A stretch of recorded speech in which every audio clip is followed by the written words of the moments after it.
السلام علیکم ناظرین، آج ہم آپ کو قرآن مجید کے چند ایسے زندہ معجزات دکھائیں گے جو حالیہ سیلاب میں سب کے سامنے آئے اور دلوں کو ہلا گئے۔ سیلاب کے بے رحم پانی نے بستیاں اجاڑ دیں، کھیت تباہ ہو گئے، مکانات زمیں بوس ہو گئے، مگر انہی لمحوں میں اللہ کے کلام کی عظمت ظاہر ہوئی۔ کہیں ایک شوپر میں تیرتا قرآن بالکل سلامت نکلا، کہیں امام صاحب ڈوبتے ہوئے قرآن کی تلاوت کر رہے تھے اور پانی انہیں ایک قدم بھی نہ ہلا سکا، اور کہیں قرآن کی آواز سے طوفانی پانی نے اپنا رخ ہی بدل لیا۔ یہ سب کچھ ہمیں یاد دلاتے ہیں کہ قرآن کوئی عام کتاب نہیں بلکہ قیامت تک کے لیے اللہ کا زندہ معجزہ ہے، جس کے ایک ایک لفظ کی حفاظت اللہ نے خود اپنے ذمے لی ہے۔ ایسا منظر پہلے امریکہ کے شہر لاس اینجلس میں بھی دیکھنے کو ملا تھا، جہاں خوفناک آگ نے پورا گاؤں جلا ڈالا، لیکن ایک مسلمان کا گھر سلامت رہا کیونکہ وہاں قرآن مجید موجود تھا۔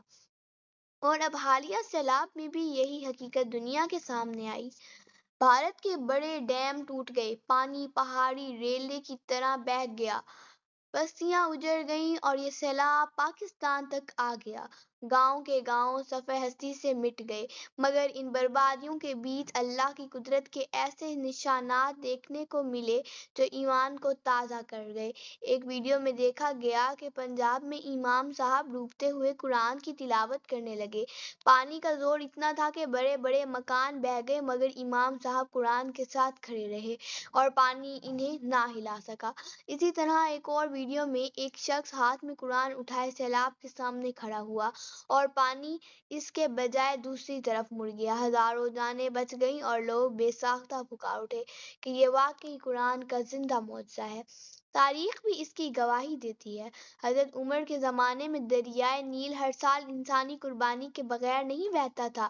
خلیفہ وقت نے کاغذ پر بسم اللہ الرحمن الرحیم لکھ دیا اور دریا میں ڈالا تو اس کی تباہ کن عادت ہمیشہ کے لیے ختم ہو گئی۔ یہ بھی قرآن کی برکت کا زندہ ثبوت ہے۔ یہی قرآن ہے جو آج بھی سائنسدانوں کو حیران کرتا ہے۔ زمین و آسمان کے راز، انسان کی تخلیق کے مراحل، کائنات کا نظام، سب کچھ اس میں ایسے بیان کیا گیا ہے جیسے آنکھوں نے دیکھا منظر ہو۔ روس میں کمیونزم کے دور میں جب قرآن رکھنا جرم تھا، لوگ گھروں میں قرآن نہ رکھ سکتے تھے مگر اپنے بچوں کو حافظ قرآن ضرور بناتے تھے۔ وہاں ہر بچہ قرآن سینے میں محفوظ کیے ہوئے تھا، دنیا چاہے قرآن کو جلائے یا پابندی لگائے، مگر اللہ کا وعدہ ہے، بے شک ہم نے قرآن نازل کیا ہے اور ہم ہی اس کے محافظ ہیں۔ تاریخ میں ایک یہودی عالم نے اسلام قبول کرنے کی وجہ سے یہی بتایا کہ اس نے تورات اور انجیل میں تبدیلیاں کر کے دکھائیں، مگر جب قرآن کو لکھنے بیٹھا تو ایک لفظ بھی بدل نہ سکا۔ تب اسے یقین آ گیا کہ یہ اللہ کی کتاب ہے جسے قیامت تک کوئی نہیں بدل سکتا۔ ناظرین، یہ مناظر اور واقعات ہمیں سبق دیتے ہیں کہ نجات نہ بڑے ڈیموں میں ہے، نہ ٹیکنالوجی میں ہے، بلکہ صرف قرآن پر عمل کرنے میں ہے۔ دولت، مکانات، ٹیکنالوجی سب فنا ہو سکتے ہیں، مگر قرآن کی روشنی اور اس کی ہدایت ہمیشہ باقی رہے گی۔ ہماری ذمہ داری ہے کہ ان معجزات کو دیکھ کر اپنی زندگیوں میں تبدیلی لائیں، عاجزی اختیار کریں، ایک دوسرے کا سہارا بنیں اور قرآن کی تعلیمات کو اپنی عملی زندگی کا حصہ بنائیں۔